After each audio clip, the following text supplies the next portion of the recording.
YouTube is now taking extra measures to isolate offensive videos that don't actually violate their policies, rather than changing their policies to be more transparent and letting everyone know what kind of content they want and what kind of content they plan on encouraging others to see. They instead are going to be hiding videos that they don't really like. So to me, this might actually be a death knell, so to speak. So I have a few articles I wanted to bring up. First one being one from, and this is from 2014, but the merger finalized just a couple of months ago. Friends Life, and they were the owners of Candid. They sold off to a company called Aviva, which mainly profits off of like pensions and insurance and things like that, to my best of knowledge. And now, just shortly after the AI bot from Candid was sold to Aviva, we now have an AI bot that is going to be censoring offensive content on YouTube. And offensive content that doesn't violate its policies, which I find a bit BS. Because if it doesn't violate the policies, then what's the problem?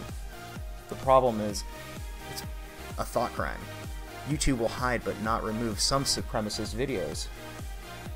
YouTube has been cracking down on extremist content over the past couple of months, and today the company is announcing some details on its progress and a few additional policy changes. One of the biggest, YouTube will now begin limiting the reach of videos that have controversial, religious, or supremacist content, but don't strictly violate the website's hate speech guidelines. Okay, I'm not gonna highlight it, fuck it.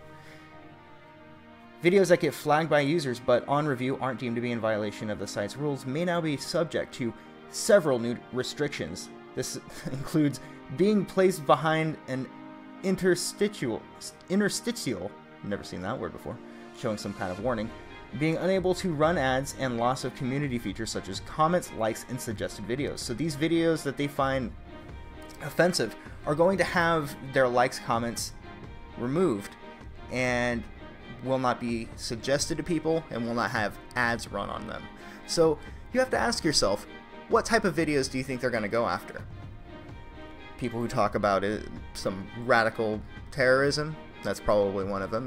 They're going to shuffle that to the dark corner of YouTube, never to be seen again by anybody. And this really makes me wonder if this is where my traffic has gone over the past few days. Just over the past few days. I'm sure you can probably go in my videos and see for yourself, and maybe it's me, maybe I haven't been producing content that people want to watch, but generally speaking, I can get 10,000 views from a video, not so much recently, but again, that might just be me. So anyway, moving on. I did want to mention, and I think I already did, Aviva buying Friends Life, and now that content is being used as an AI to go through YouTube videos and censor certain ones. And was this an article from today as well? Yes, this is also from today. Google has pledged to continue developing advanced programs using machine learning to combat the rise of extremist content, after it found that it was both faster and more accurate than humans in scrubbing illicit content from YouTube.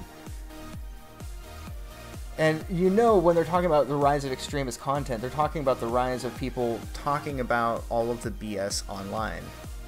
I bet you're not going to be seeing too much criticism of, say, CNN. I bet that's going to be too controversial. The company is using machine learning along with human reviewers as part of a multi-pronged approach to tackle the spread of extremist and controversial videos across YouTube, which also includes tougher standards for videos and the recruitment of more experts to flag content in need of review. Here we go. A quote from a YouTube spokesperson. While these tools aren't perfect and aren't right for every setting, in many cases our system has been proven more accurate than humans at flagging videos that need to be removed. Interesting use of terminology there. Our initial use of machine learning has more than doubled both the number of videos we've removed for violent extremism, as well as the rate at which we've taken this kind of content down. Over 75% of the videos we've removed for violent extremism over the past month were taken down before receiving a single human flag. Let's see. Oh, this is great. YouTube also said it had begun working with 15 more NGOs and institutions, including the Anti-Defamation League. Yes, the same people who made a hit list of alt-right and alt-light supporters. The Anti-Defamation League, the same people who say Pepe is a hate symbol. They are now working with YouTube. The No Hate Speech Movement, the Institute for Strategic Dialogue, in an attempt to improve the system's understanding of issues around hate speech, radicalization, and terrorism to better deal with objectionable content. This is not good. We need our own YouTube with blackjack and hookers. And lots of cocaine. A YouTube spokesperson said, the videos will remain on YouTube behind an interstitial. Won't be recommended, won't be monetized, and won't have key features including comments, suggested videos, and likes. Big name brands including GSK, Pepsi, Walmart, Johnson & Johnson, the UK government, and The Guardian pulled millions of pounds of advertising from YouTube and other social media properties after it found that their ads were placed next to extremist content, like PewDiePie in a Nazi uniform. I mean, how dare they? So this is another concerted attack against new media, people on YouTube that are doing a better job reporting the news than mainstream news outlets. So it's coming, folks. We're pretty much there. When they're removing content that doesn't break their guidelines, like, how can you even play ball? They're just gonna decide who to enforce certain special rules on and who not to enforce those special rules on. It's clearly, I don't like to use this word, but it's not fair. You're not treating both sides the same way. It is their company, they can do what they like, but they're being very deceivious about it.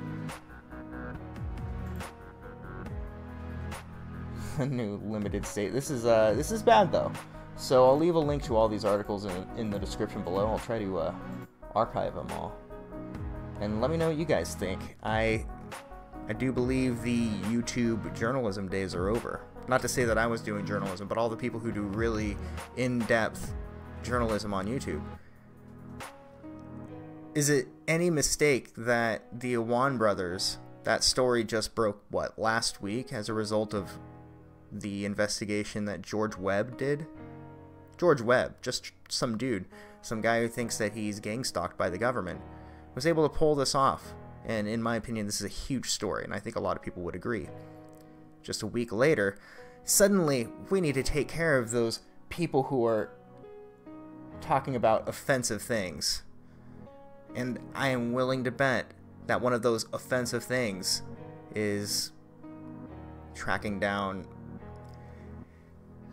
someone might say, a treasonous person who had access to very sensitive information and kind of made an ass of themselves trying to get it back. But I'll end the video now so I don't ramble on forever, because that's definitely what this was devolving to. So let me know what you think about everything in the comments. And I do plan on having my normal format back. My video editing software crashed. So yeah, I'll see you later.